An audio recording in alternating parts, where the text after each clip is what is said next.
जरा इमेजिन करो एक आदमी जो एक दिन पहले तक बैंक में काम करता था, सूट वूट पहनता था, अब सड़क के एक कोने पर बैठा है जहाँ लिखा है मैं काम करने के लिए तैयार हूँ, बस मुझे खाने को कुछ दे दो।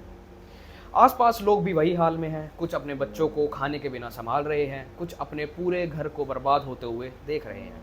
ये कोई कहानी नहीं है, ये था 1930s का सच, जब दुनिया ने फेस किया सबसे बड़ा फाइनेंशियल मेल्टडाउन, जिसे हम कहते हैं the great depression. The great depression एक ग्लोबल इकोनॉमिक क्राइसिस था जो शुरू हुआ 1929 में, जब अमेरिका का स्टॉक मार्केट क्रैश कर गया।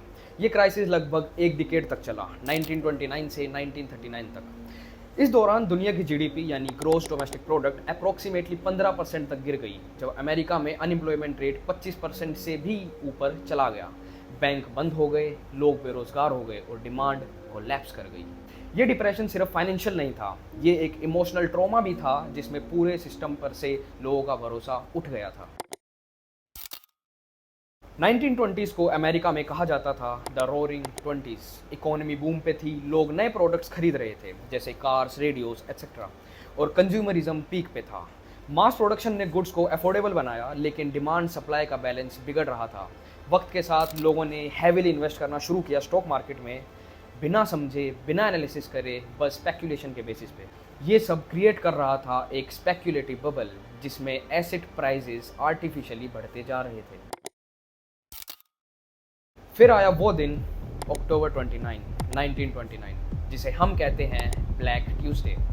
लोगों ने पैनिक में अपने शेयर्स बेचने शुरू कर दिए, स्टॉक प्राइसेस गिरते गए। In a single day billions of dollars का वैल्यू मार्केट से वाइप आउट हो गया। मार्केट में लिक्विडिटी क्रंच आ गया। इन्वेस्टर्स जो मार्जिन पे स्टॉक्स खरीद रहे थे यानी बोरोड मनी से, उनकी पोजीशन लिक्विडेट होने लगी। ये एक क्रेडिट क्रंच क्रिएट कर गया जिसमें बैंक्स ने लैंडिंग बंद कर दी। ये क्रैश सिर्फ स्टॉक मार्केट तक लिमिटेड नहीं रहा, इसने एग्रीगेट डिमांड को कोलैप्स कर दिया। इंडस्ट्रियल ग्रोथ के चलते सप्लाई बढ़ गई थी, लेकिन लोगों के पास उतनी डिस्पोजेबल इनकम नहीं थी कि वो सामान खरीद सकें। Result, inventory pile up and business shutdown. लोग बिना अंडरस्टैंडिंग के स्टॉक्स में इन्वेस्ट कर रहे थे, relying only on rising prices. यहाँ क्रिएट हुआ एक स्पेक्यूलेटिव एसिड बबल जिसका बर्स्ट इनएविटेबल था। बैंक्स ने रिस्की और अनसिक्योर्ड लोन दिए थे। जब बोरोवर्स डिफॉल्ट हुए तो बैंक्स भी इंसॉल्वेंट हो गए। लोगों ने ट्रस्ट लूज किया और अपने डिपॉजिट्स निकालने लगे, जिसे कहते हैं बैंक रन। जब क्राइसिस शुरू हुआ तो instead of injecting liquidity, federal reserve ने इंटरेस्ट रेट्स और बढ़ा दिए, जिससे और ज़्यादा कॉन्ट्रैक्शन हुआ। इससे इकोनॉमी में और डिफ्लेशन आई, जिससे प्राइसेस और गिर गए, प्रोडक्शन रिड्यूस हुआ। इकोनॉमी ग्रो कर रही थी, लेकिन फ्रूट सिर्फ अमीर लोग खा रहे थे। परचेजिंग पावर मिडिल क्लास के पास नहीं थी, जिससे डिमांड ड्रिवन ग्रोथ सस्टेन नहीं कर पाई। यूएस ने स्मूथ हाउले टैरिफ एक्ट 1930 पास किया, जिसमें इंपोर्ट्स पे हैवी ड्यूटीज लगाई गई। इसी रिटेलिएशन में बाकी कंट्रीज ने भी टैरिफ्स लगाए और ग्लोबल ट्रेड श्रिंक कर गया। ग्लोबल जीडीपी लगभग 15% तक कॉन्ट्रैक्ट हुआ। यूएस इंडस्ट्रियल आउटपुट 50% तक गिर गया। अमेरिका में 25% लोग बेरोजगार हो गए। जर्मनी, यूके और फ्रांस में भी सिमिलर कंडीशन थी। Labour force participation rate drastically गिर गया। प्राइसेस गिर रहे थे, लेकिन इनकम और ज़्यादा गिर रही थी। लोगों की रियल इनकम कम होती जा रही थी। कंपनीज कॉस्ट कट करने के लिए वेज रिडक्शन और ले ऑफ्स कर रही थी। Over 9000 banks closed in US. Banking system पर ट्रस्ट कोलैप्स हो गया और लोग पैसा मैट्रेस के नीचे रखने लगे। डिप्रेशन का रिजल्ट था पॉलिटिकल एक्सट्रीमिज्म। जर्मनी में हिटलर का राइज हुआ। इटली में मोसोलिनी का कंट्रोल बढ़ा, क्योंकि लोग ट्रेडिशनल सिस्टम से डिसअपॉइंटेड थे। काफ़ी लोगों ने बार्टर सिस्टम यूज़ करना शुरू किया, वीट के बदले मिल्क या पोटैटोज़ के बदले टूल्स। महिलाओं ने इनफॉर्मल इकोनॉमी में काम करना शुरू किया, जैसे tailoring, food sales etcetera. Depression ने मेंटल हेल्थ क्राइसिस क्रिएट किया, सुसाइड्स बढ़ गए, फैमिलीज टूटने लगी। इनिशियल प्रेसिडेंट हार्बर्ट होवर का बिलीफ था कि मार्केट खुद रिकवर कर लेगा। उन्होंने लीज फेयर इकोनॉमिक्स फॉलो की, लेकिन 1933 में फ्रैंकलिन डी रोजवेल्ट आए और उन्होंने इंट्रोड्यूस किया the new deal.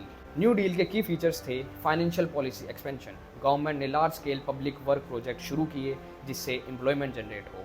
Banking reforms आए, जैसे ग्लास-स्टेगल एक्ट के थ्रू कमर्शियल और इन्वेस्टमेंट बैंकिंग को सेपरेट किया गया। FDIC क्रिएट हुआ, जिससे डिपॉजिट्स सिक्योर्ड हुए।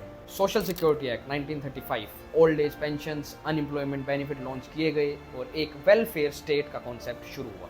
फेडरल रिजर्व ने भी इंटरेस्ट रेट्स कम किए, जिससे क्रेडिट फ्लो रिवाइव हुआ। FDR के फायरसाइड चैट्स रेडियो पर फेमस थे, जहां वो लोगों से सीधा बात करते थे और उनका ट्रस्ट जीतने की कोशिश करते थे। डिप्रेशन ऑफिशियली वर्ल्ड वॉर 2 के आने से ख़त्म हुआ।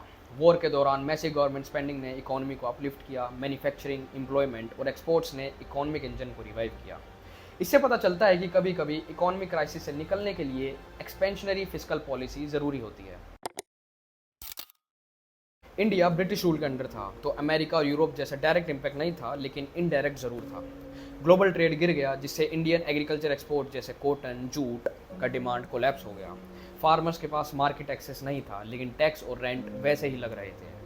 रूरल डिस्ट्रेस बढ़ गया और एग्रेरियन क्राइसिस ने लोगों को गांधी जी के सिविल डिसोबीडियंस मूवमेंट से जोड़ दिया। क्राइसिस से निकलने के लिए दोनों टूल्स का सही यूज होना चाहिए। प्रोटेक्शनिज्म से सबको नुकसान है, तो ट्रेड को प्रमोट करना होता है। क्राइसिस के टाइम वल्नरेबल पॉपुलेशन को प्रोटेक्ट करना बहुत ज़रूरी है। आज हम इन्फ्लेशन, रिसेशन या स्लो डाउन की बातें करते हैं तो हमें ग्रेट डिप्रेशन याद आता है। ये एक ऐसा वक्त था जब दुनिया रुक गई थी, लेकिन उस अंधेरे में भी लोगों ने हिम्मत नहीं हारी। तो अगर आप भी अपनी लाइफ में फाइनेंशियल स्टेबिलिटी चाहते हो, तो ग्रेट डिप्रेशन को एक हिस्ट्री नहीं, एक वार्निंग समझें।